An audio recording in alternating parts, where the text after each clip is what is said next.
नमस्कार, civil engineering real talk part 1 में आप सभी का बहुत बहुत स्वागत है। पार्ट 1 में हम देखेंगे कि गाजियाबाद के सिविल इंजीनियर वेदांत को ऑनलाइन कोर्स के कारण क्यों नहीं मिली जॉब। तो वीडियो में लास्ट तक बने रहिए। सिविल इंजीनियर वेदांत की पूरी इंटरव्यू स्टोरी सुनने के बाद आपको इस बात की जानकारी हो जाएगी कि प्रेजेंट टाइम में ऑनलाइन कोर्स से रिलेटेड इंटरव्यू में कौन कौन से क्वेश्चन पूछे जा रहे हैं, और यदि आप इन क्वेश्चंस का आंसर पहले से प्रिपेयर नहीं करेंगे तो इंटरव्यू में आप इन क्वेश्चंस का आंसर नहीं कर पाएंगे। और यदि हम सिविल इंजीनियर वेदांत की स्टोरी की बात करें तो यूट्यूब पर हमने एक पोस्ट डाला था कि सिविल इंजीनियर का पहला इंटरव्यू में आपसे ऐसी क्या गलती हुई जिसके कारण आपको पहली जॉब नहीं मिली। इंटरव्यू की पूरी रियल स्टोरी इस ईमेल आईडी पर सेंड करें। तो इसी पोस्ट के माध्यम से 27 लोगों का अभी तक मेल आ चुका है, बट 27 में 90% लोग ऐसे हैं जिन्होंने केवल एक लाइन लिखकर हमें सेंड किया है। तो यदि आप हमें अपनी रियल स्टोरी सेंड कर रहे हो तो कम से कम आप 100 वर्ड जरूर से जरूर लिखें। तो चलिए देखते हैं कि सिविल इंजीनियर वेदांत क्या लिखते हैं।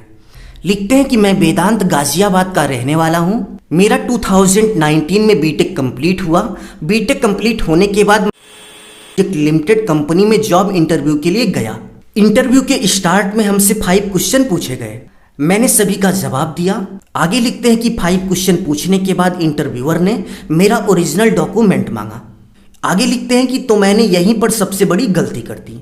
वीडियो में लास्ट तक बने रहिए और देखते रहिए इन्होंने क्या गलती की और आपको कौन सी गलती नहीं करनी चाहिए। मैंने बीटेक के साथ साथ सिविल इंजीनियरिंग से रिलेटेड ऑनलाइन कोर्स किया था जिसका हमें 4 सर्टिफिकेट मिला था, और मैंने बीटेक के साथ साथ ये चारों सर्टिफिकेट इंटरव्यूअर के सामने रख दिया। आगे लिखते हैं कि इंटरव्यूअर ने सबसे पहले बीटेक की डिग्री देखी और उसके बाद एस्टीमेट एंड कॉस्टिंग का ऑनलाइन कोर्स सर्टिफिकेट उठाकर हमसे पूछने लगा कि आपने 4 साल तक का बीटेक किया और 4 साल का बीटेक करने के बाद आपको एस्टीमेट एंड कॉस्टिंग का ऑनलाइन कोर्स करने की क्या जरूरत पड़ी। तो इसका मतलब यही है कि आपने 4 साल का बीटेक सही से नहीं किया। तो सिविल इंजीनियरिंग इंटरव्यू में ऐसे क्रॉस क्वेश्चन आपसे पूछे जाते हैं, तो इसके लिए कोई घबराने वाली बात नहीं है। वीडियो में हम आपको बताएंगे कि इस क्वेश्चन का आंसर आपको क्या देना चाहिए। अभी पहले वेदांत की पूरी स्टोरी पढ़ लेते हैं। आगे लिखते हैं कि इस क्वेश्चन को सुनने के बाद मैं कुछ जवाब नहीं दे पाया। मैंने आंसर देने की कोशिश की बट मैं आंसर नहीं कर पाया। तो इंटरव्यू में आपसे इस तरह के क्रॉस क्वेश्चन किए जाते हैं जिसका आंसर आपको शालीनता से करना चाहिए। यदि आप थोड़ा सा भी घबराएंगे तो सारा मामला उलट पलट हो जाएगा। तो आपको घबराना बिल्कुल नहीं है, आपको शालीनता से क्रॉस क्वेश्चन का आंसर करना है। और इन्होंने आगे लिखा कि ऐसे ही सभी ऑनलाइन सर्टिफिकेट को उठाकर इंटरव्यूअर ने ऐसे क्वेश्चन किए जिसका मैं जवाब नहीं दे पाया। और लिखते हैं कि इंटरव्यूअर का सबसे खतरनाक क्वेश्चन यही था कि 4 साल की बीटेक में आपने क्या किया जिसके कारण आपको यह कोर्स करने की जरूरत पड़ी। इस क्वेश्चन का आंसर हमें क्या करना चाहिए जरूर से जरूर बताइए। तो चलिए हम आपको बताते हैं कि आपको इस क्वेश्चन का आंसर क्या करना है, और इसके साथ साथ ऑनलाइन कोर्स से रिलेटेड कुछ और भी इंपॉर्टेंट क्वेश्चन है, हम उनको भी देखेंगे। तो चलिए एक एक करके देखते हैं कि हमें क्वेश्चन का आंसर क्या करना चाहिए। तो सिविल इंजीनियर वेदांत से पहला क्वेश्चन पूछा गया था कि 4 ईयर बीटेक के दौरान आपने ऐसा क्या किया जिसके कारण आपको एस्टीमेट एंड कॉस्टिंग का ऑनलाइन कोर्स करना पड़ा। इसका सीधा सा मतलब है 4 साल बीटेक के दौरान आपने पढ़ाई नहीं की। तो इस क्वेश्चन का आंसर आपको यही करना है कि प्रेजेंट टाइम में कंपनियों की डिमांड है कि हमें estimate and costing excel file पर प्रिपेयर करना आना चाहिए, जो कि बीटेक या फिर डिप्लोमा में बहुत ही बेसिक कवर किया जाता है। तो प्रेजेंट टाइम की डिमांड के अनुसार अपनी स्किल को बढ़ाने के लिए मैंने यह ऑनलाइन कोर्स करना उचित समझा।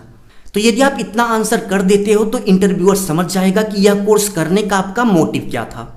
सेकंड, इंटरव्यू के दौरान ऑनलाइन कोर्स करने वाले स्टूडेंट्स के सबसे बड़ी गलती की बात करें कि ऑनलाइन कोर्स करने के बाद जब आप सीवी बनाते हो तो ऑनलाइन कोर्स में आपको जितना भी सर्टिफिकेट मिलता है तो उन सभी सर्टिफिकेट से रिलेटेड स्किल को आप अपने सीवी में मेंशन कर देते हो। एग्जाम्पल की बात करें तो मान लीजिए आपने सिविल इंजीनियरिंग से रिलेटेड कोई भी ऑनलाइन कोर्स किया जिसमें आपको 5 स्किल्स सिखाई गई, और 5 कोर्स में आपने 2 कोर्स बहुत ही अच्छे से किया, बाकी बचे हुए 3 कोर्स पर आपने ध्यान नहीं दिया। बट ऑनलाइन कोर्स कंप्लीट होने के बाद आपको 5 सर्टिफिकेट मिल गए। तो 5 सर्टिफिकेट मिलने के बाद आप स्किल वाले सेक्शन में वही सर्टिफिकेट की स्किल लिखेंगे जिसको आपने अच्छे से कंप्लीट किया हुआ है। और यदि आप अपनी स्किल में वो भी पार्ट लिख दोगे जो आपको नहीं आता तो इंटरव्यूअर जब उससे रिलेटेड क्वेश्चन पूछेगा तो आप उसका आंसर नहीं कर पाओगे। तो आपको ये गलती नहीं करनी है, आपको जो चीज़ें आती हैं वही आपको स्किल वाले सेक्शन में लिखना है। तो ईमानदारी से जो कुछ आपको आता है उसी से रिलेटेड सर्टिफिकेट दिखाइएगा। और यदि आप जोश जोश में जो आपको नहीं आता उसका भी सर्टिफिकेट दिखाने लग जाएंगे तो इंटरव्यूअर आपसे उससे रिलेटेड क्वेश्चन पूछ लेगा और आप उसका आंसर नहीं कर पाओगे और आपको जॉब नहीं मिलेगी। तो अभी के लिए बस इतना ही। यदि आपके पास सिविल इंजीनियरिंग से रिलेटेड कुछ इंटरेस्टेड है जिस पर वीडियो बनाया जा सके तो आप हमें इस ईमेल आईडी पर अपनी पूरी स्टोरी शेयर कर सकते हैं। और यदि आप घर का नक्शा बनवाना चाहते हैं तो आप हमारी कंसल्टेंसी में कांटेक्ट करके घर का नक्शा बनवा सकते हैं। कांटेक्ट नंबर डिस्क्रिप्शन में दिया गया है। अपना ख्याल रखिए और अपने मम्मी पापा का अपने से भी ज़्यादा ख्याल रखिए। इसी भाव के साथ आप सभी से विदा लेते हैं। धन्यवाद।